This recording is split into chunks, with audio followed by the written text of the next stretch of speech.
प्रधानमंत्री संग्रहालय के उद्घाटन पर पीएम मोदी बोले, देश को आज इस मुकाम पर पहुंचाने में प्रत्येक सरकार की भूमिका। पीएम मोदी ने कहा, यह हम भारतवासियों के लिए बहुत गौरव की बात है कि हमारे ज्यादातर प्रधानमंत्री बहुत ही साधारण परिवार से रहे हैं। सुदूर देहात से आकर, एकदम गरीब परिवार से आकर, किसान परिवार से आकर भी प्रधानमंत्री पद पर पहुंचना भारतीय लोकतंत्र की महान परंपराओं के प्रति विश्वास को दृढ़ करता है। पीएम मोदी ने कहा कि एक दो अपवाद छोड़ दे तो हमारे यहाँ लोकतंत्र को लोकतांत्रिक तरीके से मजबूत करने की गौरवशाली परंपरा रही है।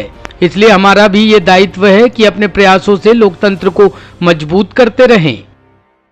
देश के हर प्रधानमंत्री ने संविधान सम्मत लोकतंत्र के लक्ष्यों की उसकी पूर्ति में भरसक योगदान दिया है।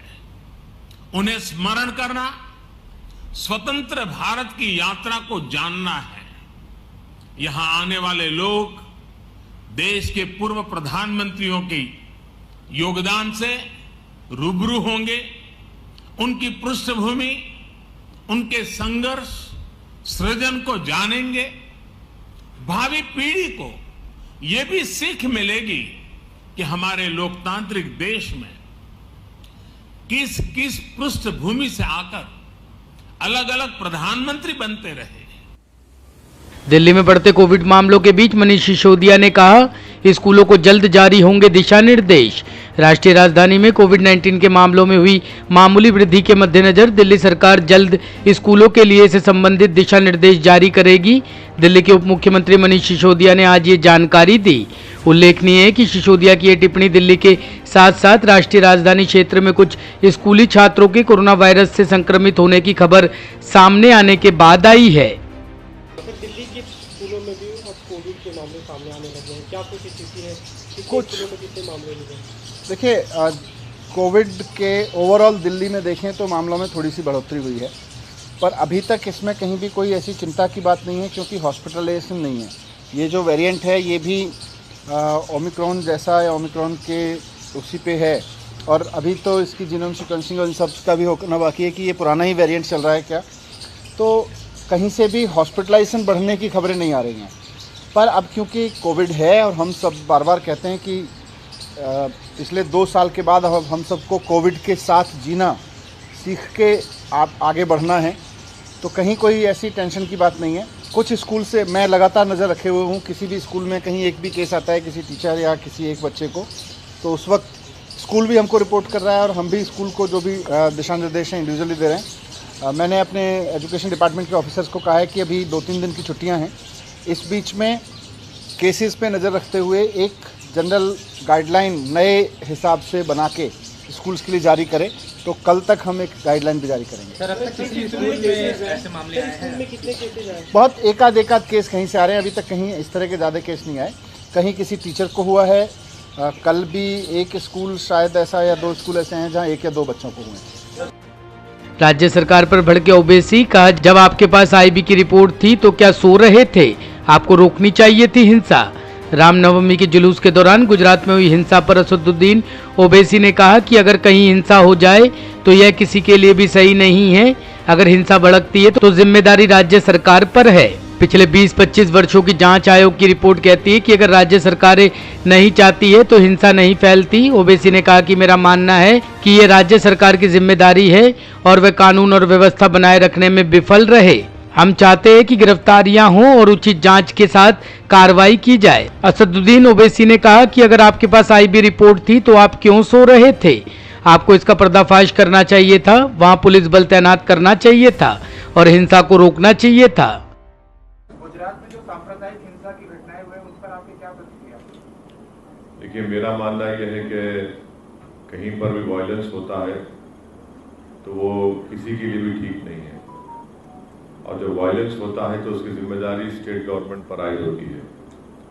और अगर आप पिछले 20-25 साल के इंक्वायरी कमीशन की रिपोर्ट्स पढ़ेंगे तो वो इस बात को बताते हैं कि अगर स्टेट गवर्नमेंट नहीं चाहती कि हिंसा ना हो तो हिंसा नहीं होती। अगर स्टेट गवर्नमेंट चाहती है कि सांप्रदायिक हिंसा हो तो हिंसा होती है।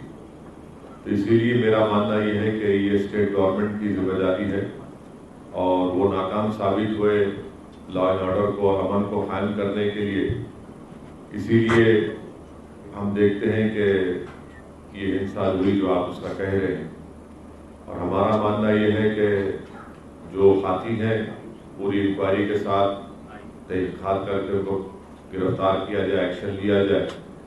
मगर ये जो मीडिया में नैरेटिव आ रहा है कि हमेशा से ये बताया जाता है कि अल्पसंख्यक समाज मुसलमानी पत्थर फेंकता है, वही दोषी है, तो हम इस बात को नहीं मानते। ये trial by selective leak stories मत करिए, और अगर आपके पास कोई वीडियो एविडेंस है गुजरात में जो खंबाट में हुआ और मुख्तलिफ दो मुकामात पर हुआ, तो आप बताइए। ये सेलेक्टिव लीक करके कि ये कॉन्स्पिरेसी की है, वैसा की, पुरानी कहानियां हो चुके हैं, इसमें कोई सदाकत नहीं है। ओवैसी के पहले से आईबी इनपुट्स भी थे पहले से, और बावजूद उसके और उसमें अफगानिस्तान पाकिस्तान कनेक्शन की भी बात आ रही। तो ये बड़ी अच्छी बात मालूम हुई आपसे कि पहले से अगर आईबी इनपुट्स थे, तो मैं तो मुख्यमंत्री नहीं हूँ, ना साबिर भाई होम मिनिस्टर है, तो आईबी इनपुट्स तो मेरे को नहीं आते ना। आईबी इनपुट्स स्टेट गवर्नमेंट को आते हैं, तो स्टेट गवर्नमेंट ने क्यों उस पर एक्शन नहीं किया? अगर जो कंट्रीज का आप नाम लिए, इतना आईबी इनपुट्स रहा, तो ये होने के बाद क्यों मालूम होता है? अगर पहले से इनको मालूम था तो आप पहले से उस पर रोकथाम करते, वायलेंस को रोक देते, लोगों को नुकसान से बचा लेते आप। मगर अपनी नाकामी को छुपाने के लिए पुरानी कहानी है कि यहाँ से हुआ, इधर से हुआ, वो कर रहे थे, ये कर रहे थे। रेत खनन केस में पंजाब के पूर्व सीएम चन्नी की बड़ी मुश्किलें, ईडी ने 6 घंटे तक किए सवाल जवाब। पंजाब के पूर्व मुख्यमंत्री चरणजीत सिंह चन्नी से प्रवर्तन निदेशालय ने कथित रेत खनन मामले से जुड़ी मनी लॉन्ड्रिंग जांच के सिलसिले में 6 घंटे से अधिक समय तक पूछताछ की। अधिकारियों ने आज ये जानकारी दी। 59 वर्षीय कांग्रेस नेता जलंधर में स्थित प्रवर्तन निदेशालय के क्षेत्रीय कार्यालय से बीती रात मनी लॉन्ड्रिंग निवारण अधिनियम के तहत अपना बयान दर्ज करवाकर बाहर निकले। चन्नी ने ट्वीट कर कहा कि ईडी ने कल उन्हें खनन मामले में तलब किया था। इसी मामले में चन्नी के भतीजे भूपिंदर सिंह उर्फ हनी को ईडी ने पंजाब विधानसभा चुनाव से कुछ दिन पहले 20 फरवरी को गिरफ्तार किया था। इस मामले में उनके और नामजद किए गए अन्य लोगों के खिलाफ जलंधर की एक विशेष PMLA अदालत में 31 मार्च को आरोप पत्र दायर किया गया था। हनी फिलहाल न्यायिक हिरासत में है। उन्होंने जमानत के लिए आवेदन किया है। जम्मू कश्मीर के शोपिया में एनकाउंटर, 2 आतंकियों को सुरक्षा बलों ने किया ढेर। हादसे में 2 जवान शहीद। जम्मू कश्मीर के शोपिया जिले में आतंकवादियों और सुरक्षा बलों के बीच मुठभेड़ में 2 आतंकियों को ढेर कर दिया गया है। मिली जानकारी के अनुसार शोपिया के बड़गाम के जैनपुरा इलाके में 2-3 आतंकियों के छिपे होने की सूचना है। इसी जानकारी के बाद सुरक्षा बलों ने घेराबंदी और तलाशी अभियान चलाया। हालांकि इसी मुठभेड़ से जुड़े एक अन्य हादसे में सेना के 2 जवान शहीद हो गए, तो वहीं 2 अन्य जवानों के घायल होने की जानकारी सामने आ रही है। अधिकारियों ने कहा कि 44 RR चौगांव कैंप से सैनिकों को लेकर एक सूमो बुडीगाम में मुठभेड़ स्थल की ओर जा रहा था, जब चालक ने वाहन से नियंत्रण खो दिया और वह सड़क से फिसल गया। हादसे में 4 जवान घायल हो गए। घायलों को जिला अस्पताल शोपिया ले जाया गया, जहां 2 ने दम तोड़ दिया। उन्होंने बताया कि शेष 2 घायल जवानों को श्रीनगर के 92 बेस आर्मी अस्पताल में पहुंचाया गया है। ब्यूरो रिपोर्ट, टीम तफ्तीश न्यूज।